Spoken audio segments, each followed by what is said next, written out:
أعوذ بالله من الشيطان الرجيم. بسم الله الرحمن الرحيم. إن الله عنده علم الساعة وينزل الغيث ويعلم ما في الأرحام وما تدري نفس ماذا تكسب غدا وما تدري نفس بأي أرض تموت إن الله عليم خبير. صدق الله العظيم.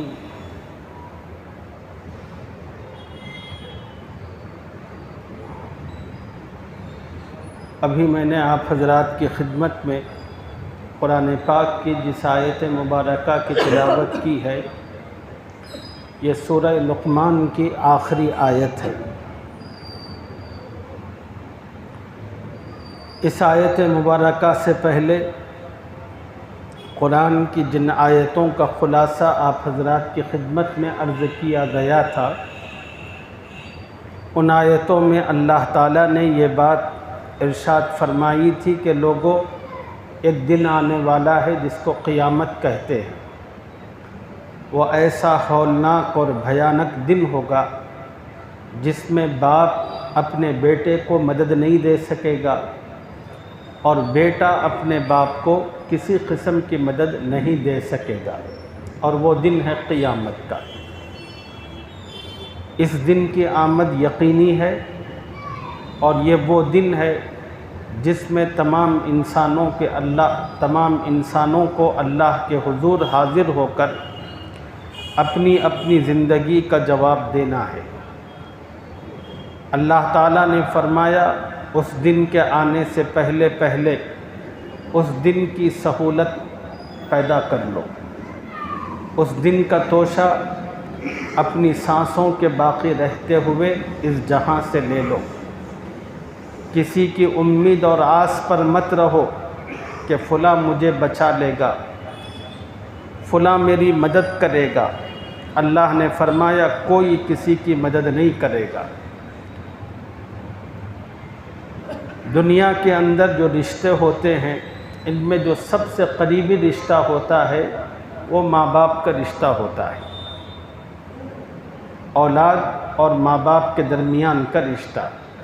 اللہ تعالیٰ نے اسی رشتے کا ذکر فرما کر کہا کہ کوئی باپ کسی بیٹے کو مدد فراہم نہیں کر سکے گا، اور کوئی بیٹا اپنے باپ کو مدد فراہم نہیں کر سکے گا. پارہ 30 میں اللہ تعالیٰ نے سورہ عبس کے اندر فرمایا تھا، یوم یفر المرء من اخیہ وامہ وابیہ وصاحبتہ وبنیہ. وہ دن بڑا نفسا نفسی کا ہوگا جس میں ایک بھائی دوسرے بھائی سے بھاگتا نظر آئے گا.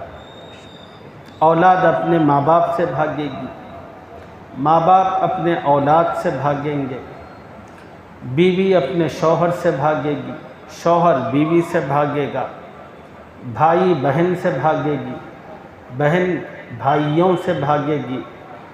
اور یہ بھاگنا جو ہوگا صرف اس وجہ سے کہ کہیں یہ آئے ہمارے پاس تو نیکی کا مطالبہ نہ کرے،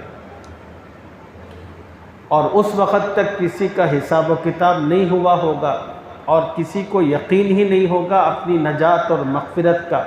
اس لیے کوئی کسی کو نیکی دینے کے لیے تیار نہیں ہوگا. اللہ تعالیٰ نے قرآن کی پچھلی آیتوں میں اسی مضمون کو بیان فرمایا تھا. آج جو آیت میں نے آپ کے سامنے پڑھی، اس آیت میں اللہ تعالیٰ نے علم غیب سے متعلق ذکر فرمایا ہے.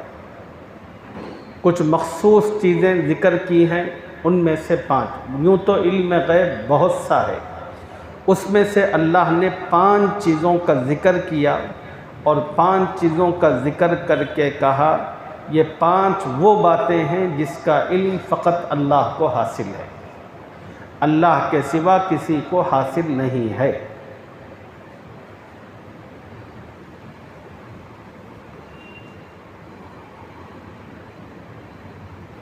اور یہی وہ 5 باتیں ہیں جن کو جاننے کے سلسلے میں ہر انسان بے چین رہتا ہے۔ اللہ تعالیٰ نے انہی باتوں کو قرآن کی اس آیت میں ذکر فرمایا، کہا ان اللہ عندہ علم الساعہ، بلا شبہ اللہ ہی کو معلوم ہے کہ قیامت کب ہے۔ ساعہ کہتے ہیں گھڑی بھر کو، اور ساعتن کے معنی گھڑی کو بھی کہتے ہیں، اور ساعتن کے ایک معنی قیامت کا بھی ہے۔ اور یہاں اللہ تعالیٰ فرما رہے ہیں ساعتن کے معنی قیامت ہے، اور قیامت کب ہوگی یہ بس اللہ کو معلوم ہے۔ یہ علم اللہ تعالیٰ نے نہ کسی نبی کو عطا کیا ہے، نہ رسول کو دیا ہے، نہ فرشتوں کو دیا ہے۔ جس فرشتے کی باری اللہ تعالیٰ نے سور پھونکنے پر مقرر کر رکھی ہے، اس کو بھی پتہ نہیں ہے کہ مجھے سور کب پھونکنا ہے۔ وہ سور اپنے منہ میں رکھ کر اسرافیل علیہ السلام اللہ کی طرف اپنی نگاہوں کو جما کر بیٹھے ہوئے ہیں۔ کب اللہ کا حکم ہوگا، کب میں پھونک ماروں گا۔ قیامت وہ چیز ہے، اس کا وقوع کب ہوگا یہ اللہ ہی کو معلوم ہے۔ البتہ اللہ تعالیٰ نے اپنے پیغمبر صلی اللہ علیہ وسلم کو قیامت آنے سے پہلے کے کچھ حالات کا علم عطا فرمایا، اور قیامت جب آ جائے گی اس کے بعد کیا واقعات رونما ہوں گے اس کا بھی علم دیا گیا نبی علیہ السلام کو۔ اللہ تعالیٰ نے بتایا کہ دیکھو اس طرح کے واقعات جب دنیا میں رونما ہونے لگے تو سمجھ لینا، اندازہ کر لینا کہ قیامت کا جو واقعہ ہے وہ بس کبھی بھی ہو سکتا ہے۔ اللہ نے کچھ نشانیاں، کچھ علامتیں بتائی۔ پھر اللہ تعالیٰ نے قرآن اور حدیث میں یہ باتیں بتائی کہ جب قیامت کا واقعہ ہوگا تو کیا کیا حالات و واقعات رونما ہوں گے۔ اللہ نے اس کی کچھ نشاندہی فرمائی، لیکن وہ جو قیامت والا واقعہ ہے یہ کب ہوگا، ایگزیکٹ کس دن ہوگا یہ اللہ نے بتایا، کس سال ہوگا یہ اللہ نے نہیں بتایا۔ نبی علیہ السلام نے فرمایا کہ اللہ تعالیٰ قیامت جمعہ کے دن برپا کریں گے، اور یہ بھی بتایا گیا وہ محرم الحرام کی 10 تاریخ ہوگی۔ بس اتنا بتایا گیا۔ وہ کون سی 10 تاریخ ہوگی محرم کی، وہ کون سا جمعہ ہوگا یہ اللہ تعالیٰ نے نہیں بتایا۔ یہ علم اللہ تعالیٰ نے مخصوص طور پر اپنے پاس رکھا ہے، اسی کو قرآن کی اس آیت میں فرمایا۔ یہ وہ سوال ہے جس سے متعلق ہر انسان میں تجسس ہوتا ہے کہ معلوم کروں کہ قیامت کب ہوگی، تو اللہ نے اس کا جواب دیا۔ یہ اللہ تعالیٰ کے علم غیب سے اس کا تعلق ہے، اور اس کا علم فقط اللہ کو حاصل ہے۔ وَيُنَزِّلُ الْغَيْثَ، دوسری چیز اللہ نے فرمائی وہی مینا برساتا ہے، وہی بارش برساتا ہے۔ بارش کب ہوگی یہ بھی اللہ ہی کو معلوم ہے۔ موجودہ دور سائنسی ترقی کا دور ہے۔ اس دور کے ذریعے جب ہوا کا دباؤ کہیں پر پڑتا ہے، موسم وغیرہ کی پیمائش کے آلات تیار ہو چکے ہیں، یہ تمام کی تمام چیزوں کو رکھ کر دیکھ کر اب اس لائن کے علم کی جو لوگ مہارت رکھتے ہیں وہ پیشن گوئی کرتے ہیں 12 گھنٹے میں، 24 گھنٹے میں کبھی بھی بارش ہو سکتی ہے۔ ان کی 1400 سال کے بعد پوری دنیا علم کے اس اسٹیج تک پہنچی ہے۔ وہ کیا کہتی ہے؟ وہ ہوا کا دباؤ، ٹیمپریچر، وہ ساری کی ساری چیزیں چیک کر کے معلوم کر کے بولتی ہے ہاں 12 گھنٹے یا 24 گھنٹے یا اتنے گھنٹے کے بعد بارش ہوگی۔ لیکن دنیا کی کوئی طاقت، سائنس یہ نہیں بتا سکتی بارش ایگزیکٹ کتنے بجے شروع ہوگی، کتنی بارش ہوگی، زمین کے کس حصے پر وہ بارش پڑے گی، کہاں پر نہیں پڑے گی اور اس کی مقدار اور کیفیت کس طرح کی ہوگی، دنیا کی کوئی سائنس اس کا علم نہیں دے سکتی۔ یہ صرف اللہ کے علم میں ہے۔ اللہ کو معلوم ہے کہ کب کہاں پر بارش لانی ہے، کتنی لانی ہے، اور زمین کے کتنے حصے کو بھگونا ہے۔ ابھی برسات کا موسم شروع ہوا، ابھی چند ہی دنوں کے اندر کتنی مرتبہ حیرت ہوئی، سلطان نگر میں بارش ہے نہیں، کوکٹ پلی کے اندر اس طرف کے علاقوں میں شدید ترین برسات، یہاں بارش نہیں ہے، بنجارائز کے اندر شدید ترین برسات۔ یہ اللہ کا ایک نظام ہے، کہاں برسانا ہے، کتنی لانا ہے، کتنے حصے کو کور کرنا ہے، یہ سب اللہ کے علم ہے۔ دنیا کی سائنس یہ نہیں بتا سکتی کہ سلطان نگر میں بارش نہیں ہوگی، یرہ گڈھے میں ہوگی، اے جی کالونی میں ہوگی، سلطان نگر میں نہیں ہوگی، یہ کوئی نہیں بتا سکتا۔ بس وہ خالی وہ پیمائش دیکھ کر ہوا کے دباؤ کا اندازہ کر کے بس بتا دیتے ہیں، ہاں بھائی اتنے گھنٹوں میں بارش ہو سکتی ہے، اور ان کی دی ہوئی خبر صحیح بھی ہو سکتی ہے، غلط بھی ہو سکتی ہے۔ ایک بڑا مشہور واقعہ ہے،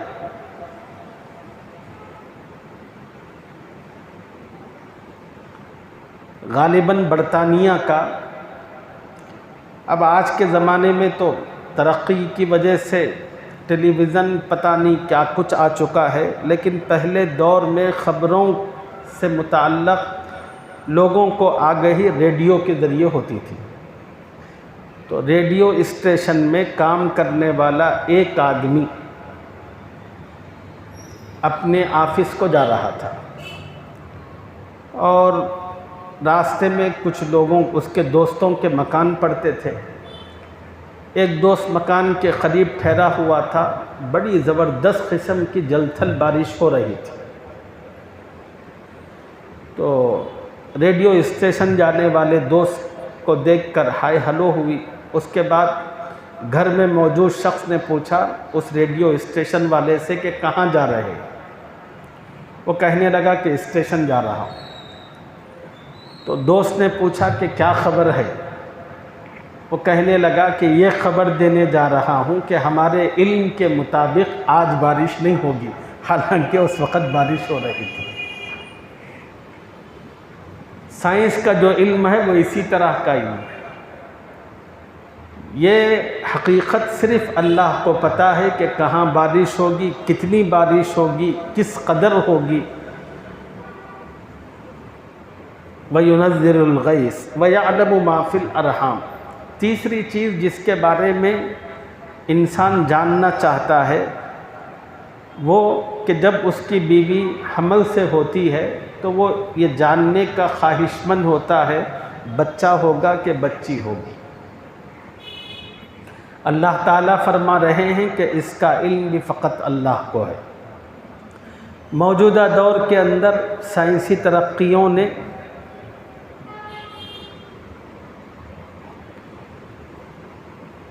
بڑی کامیابیاں حاصل کی، انہی میں سے یہ ہے کہ انہی مختلف قسم کے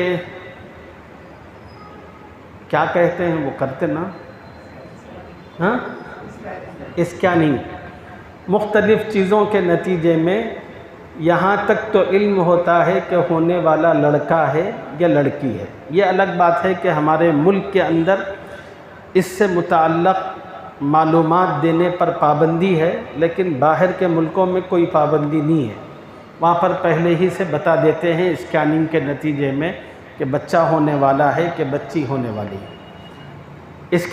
سائنس کے نتیجے میں اتنا تو معلوم ہو چکا، لیکن یہاں اللہ جو فرما رہے ہیں اس کا یہ مطلب نہیں ہے کہ پیٹ میں کیا ہے یہ اللہ جانتا ہے۔ سائنس اتنا ہی بتا سکتی کہ وہ مرد ہے کہ عورت ہے، سائنس یہ نہیں بتا سکتی کہ وہ جو مرد ہے یا عورت وہ دنیا میں آ کر کتنے سال جیے گا، یہ نہیں بتا سکتی۔ اور پھر اس کی زندگی خوشگوار ہوگی یا تنگی والی ہوگی، یہ سائنس نہیں بتا سکتی۔ اسی طرح وہ دنیا کے اندر نیک کام کرے گا یا برے کام کرے گا، یہ سائنس نہیں بتا سکتی، یہ اللہ جانتے ہیں۔ وہ جب مرے گا تو جنت میں جانے والا ہوگا کہ جہنم میں جانے والا ہوگا، یہ سائنس نہیں بتا سکتی، یہ اللہ جانتے ہیں۔ اسی کو اللہ نے فرمایا وَيَعْلَمُ مَا فِي الْأَرْحَامِ، وہی جانتا ہے جو حاملہ کے پیٹ میں ہے، وہ نیک بخت ہے کہ بدبخت ہے، سعید ہے کہ شقی ہے، جنتی ہے کہ جہنمی ہے، غنی ہے کہ فقیر ہے، سب وہی جانتا ہے۔ با اخلاق ہے کہ بد اخلاق ہے، با کردار ہے کہ بد کردار ہے، یہ سب اللہ جانتے ہیں۔ چوتھی چیز وما تدری نفس بأی ارض تموت وما تدری نفس ماذا تکسب غدا، کل انسان کیا کمانے والا ہے کوئی نہیں جانتا۔ وما تدری نفس، کوئی شخص نہیں جانتا، ماذا تکسب غدا، وہ کل کیا عمل کرے گا، اس کے ساتھ کیا حالات و واقعات پیش ہونے والے ہیں کوئی نہیں جانتا، یہ بس اللہ جانتے ہیں۔ اگر کوئی کاروباری ہے تو کل اس کا کاروبار مندہ ہوگا یا نفع بخش ہوگا، اس کے پاس کتنے گاہک آئیں گے، کتنے پیسے کمائے گا یا کتنا لاس کر لے گا، یہ صرف اللہ کو پتہ ہے۔ کسی ملٹی نیشنل کمپنی کی ڈیلنگ چل رہی ہے، کس کی ڈیلنگ کامیابی کے مرحلے سے دوچار ہوگی، کس کی ڈیلنگ اچانک ختم ہو جائے گی، یہ سب اللہ کے علم ہے۔ وما تدری نفس ماذا تکسب غدا۔ اور پانچویں چیز جو انسان جاننا چاہتا ہے وہ ہے وما تدری نفس بأی ارض تموت، کہ میں کب مروں گا، کہاں مروں گا۔ اللہ نے فرمایا یہ علم بھی صرف اللہ کو ہے، کون سا انسان کب مرے گا اور کہاں مرے گا یہ اللہ کو پتہ ہے، دنیا میں کوئی اس کی خبر نہیں دے سکتا۔ آج کل بہت سارے لوگ علم جفر کی روشنی میں ہاتھوں کی لکیروں کو پڑھنے کے ذریعے اپنا فیوچر جاننے کی کوشش کرتے ہیں اور لوگ بتانے کی بھی کوشش کرتے ہیں۔ یاد رکھیے سب جھوٹی چیزیں۔ جب اللہ نے قرآن میں کہا وما تدری نفس ماذا تکسب غدا، کل کیا ہونے والا ہے کوئی نہیں جانتا، جب خدا نے کہہ دیا تو بس کہہ دیا۔ کوئی پامسٹ ہو کچھ ہو، وہ حدیث میں ہے رسول اللہ صلی اللہ علیہ وسلم نے فرمایا کوئی میرا امتی کسی پامسٹ کے پاس جائے اور اس سے اپنے غیب کا حال معلوم کرے اور پھر وہ جو کچھ کہے اس پر یقین کر لے، تو اس نے محمد الرسول اللہ صلی اللہ علیہ وسلم پر جو کچھ اللہ کی طرف سے نازل ہوا اس نے اس سب کا انکار کر دیا، یعنی وہ شخص کافر ہو جاتا ہے، ایمان کے دائرے سے نکل جاتا ہے۔ اس لیے کسی مسلمان کو کسی پامس کے پاس نہیں جانا چاہیے۔ اب آج کل ہمارے اپنے محلوں کے اندر اب وہ پامس تو نہیں آ سکتے یہاں پر، اور ہم بھی جا نہیں سکتے، ان کی فیس بننے کے قابل ہیں نہیں، تو لوگ طوطا لے کر پہنچتے ہیں قسمت کا حال معلوم کرنے کے لیے۔ اب لوگوں کو بھی بڑا شوق رہتا ہے، بھئی یہ تو تھوڑے پیسے ہیں۔ اب وہ طوطوں والوں کے پاس بھی بیٹھنا اور اس سے اپنی قسمت کا حال معلوم کرنا، اپنی کامیابی ناکامی کو جاننا، سب لغو اور بکواس، ایمان و یقین کو متاثر کرنے والے اعمال ہیں۔ آپ تھوڑا سا اندازہ کریں تو ان چیزوں کی حقیقت آپ کو خود سمجھ میں آئے گی۔ جو شخص طوطا لے کر پھر رہا ہے، اگر وہ صاحب نصیب ہوتا تو کسی کمپنی کی ایک بہت بڑی کرسی پر وہ بیٹھا ہوا ہوتا، وہ بدبخت بھی میری اور آپ ہی کی طرح ہے، اس لیے خود پھر رہا ہے۔ جو خود اتنی بری قسمت کا مالک ہو، وہ بھلا آپ کی قسمت کا حال کیا بتا سکتا ہے؟ اتنی موٹی بات ہے، یہ ہم لوگوں کی سمجھ میں نہیں آتی۔ بہرحال اس آیت میں اللہ تعالیٰ نے 5 چیزوں سے متعلق بتایا کہ یہ 5 باتیں علم غیب سے تعلق رکھتی ہیں، اور علم غیب یہ اللہ کا خاصہ ہے، اور اللہ تعالیٰ ہی ان چیزوں سے متعلق جانتے ہیں، خدا کے علاوہ یہ چیزیں کوئی نہیں جانتا۔ ان اللہ علیم خبیر، بلا شبہ اللہ ہی جاننے والا باخبر ہے۔ الحمدللہ اسی کے ساتھ سورہ لقمان مکمل ہوا۔ اب نئی سورت شروع ہونے جا رہی ہے جس کا نام سورہ سجدہ ہے۔ انشاءاللہ اس کے مضامین اور اس سے متعلق تفصیلات اگلے سبق میں آپ حضرات کی خدمت میں عرض کریں گے۔ اللہ مجھے اور آپ کو قرآن کا صحیح فہم اپنے کرم سے نصیب فرمائے، اور کلام پاک سے جو باتیں معلوم ہوتی ہیں اللہ تعالیٰ ان باتوں کو اپنے یقین، عقیدے اور عمل کا حصہ بنانے کی توفیق عطا فرمائے۔ سبحان اللہ۔